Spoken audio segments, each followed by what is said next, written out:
So here we are now. We're at the final Nitro, and Shane McMahon supposedly holds a meeting and tells the boys that there will be a WCW TV show in about 6 to 8 weeks, but all the details are not yet ironed out and to be patient.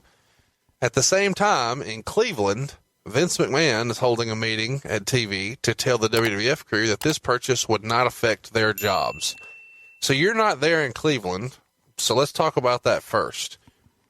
Did you know that having a meeting with the guys to tell them, hey, everything's okay, this isn't going to affect your employment, was necessary? Oh, sure, because the talent, all they knew is, okay, wait a minute, they're buying WCW and they've got all those guys. Are these guys going to come in and take our jobs? You now have double the talent, perception-wise, that they're buying a company, so everybody thinks that they're buying the talent, buying the company, and all these guys are going to come in. What are you going to do with them? Right. So to reassure them and just let them know that you guys are all safe, you're good, and we really don't know what the hell we're doing yet. But the intention was never to thin the herd, if you will. Let's talk about the final Nitro. We're here. Tell us who went, when you knew they were going, what the plan was, what the directive from Vince was, and what your role was supposed to be that night. It's March 26, 2001. Shane McMahon and I went from Stanford. Jerry Briscoe met us from Tampa in Panama City that day, and it was the three of us. Were you and Shane on the jet? Shane and I were on the jet from Stanford we flew from Stanford to Cleveland. We dropped everyone else off to go do Raw, and then we flew to Panama City. What time of day did you land in Panama City? I don't know, maybe 11 o'clock. Oh, so early. Sure. How big is that Panama City airport? Not very. About as big as this studio here. It's tiny. I flew in there this past year, and man, I think they have like 2 gates. It's hilarious. Do they really? It's absurd. I thought they just had the one. It's tiny. Now, of course, we went tiny. into the private thing, but it was still like there's a damn difference. That's my point. I think it's all the same there.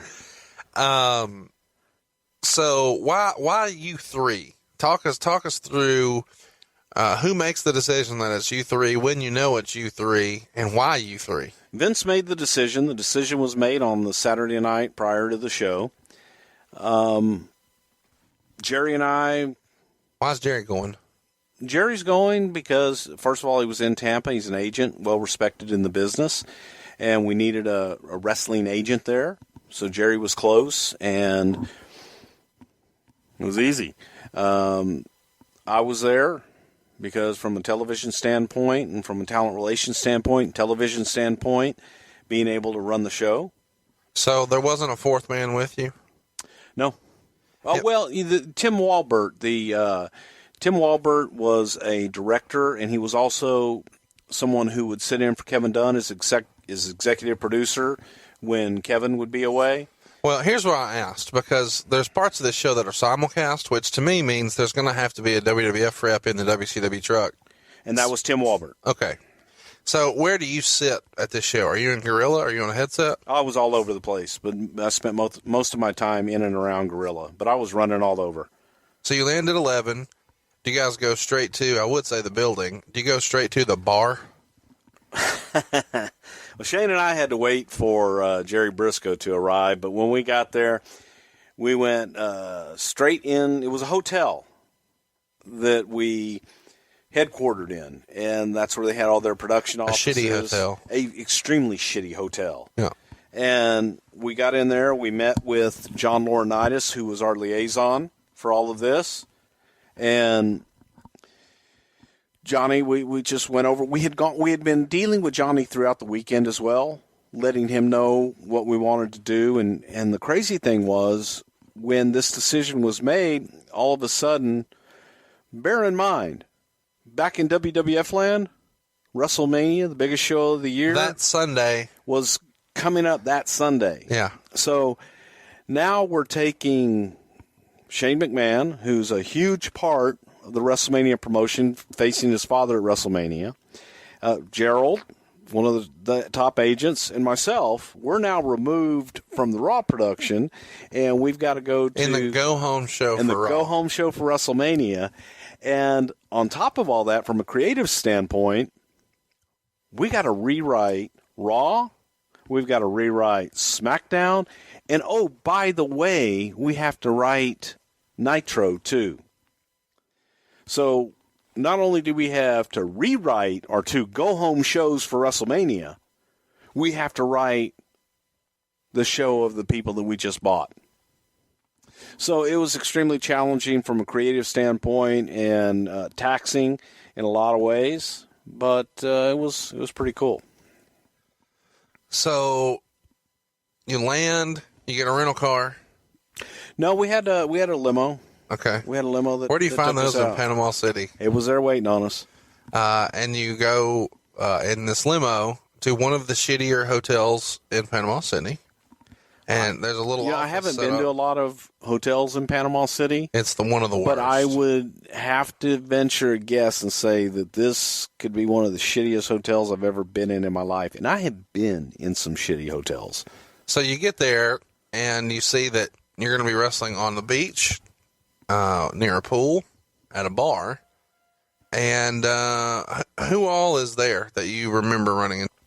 As soon as we arrived, like I said, we were in a stretch limo, and we pull out, and I also remember, I don't know why, but we were either on grass or on dirt, and Tim Walbert was the first one to come up and introduce, everybody to us. I saw Craig Leathers. Craig Leathers was an old WWF alumni who worked for Turner Broadcasting, and he was in the truck for Turner, and WCW. Said hello to Keith Mitchell. Keith Mitchell, we've spoken about Keith here on the show before, and Keith was the director, producer for WCW, said hello to them quickly, and then we quickly went into the wonderful suite accommodations that we had at the hotel to meet with John Laurinaitis and kind of go over the show and let him know, give him a game plan on what we were going to do for that day and that night. What does John say when you meet him?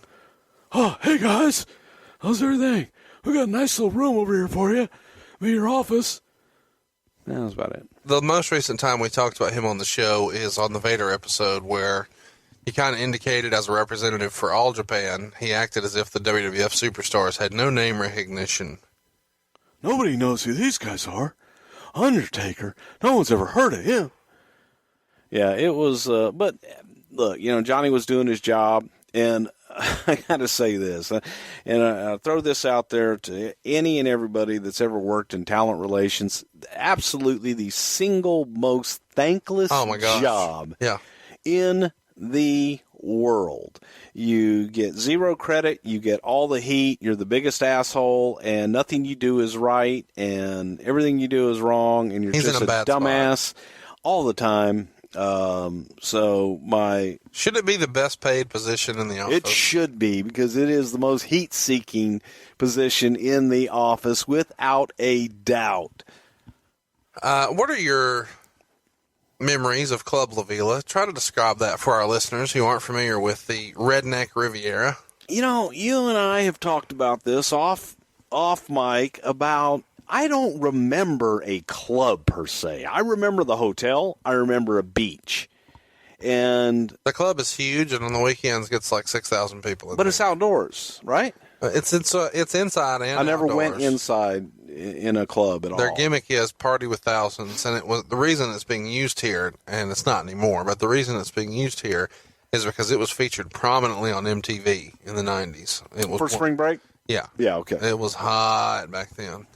And by the way, a lot of fun to be had there in the 90s and early 2000s. Well, it was a drizzling shits that day, I'll tell you that.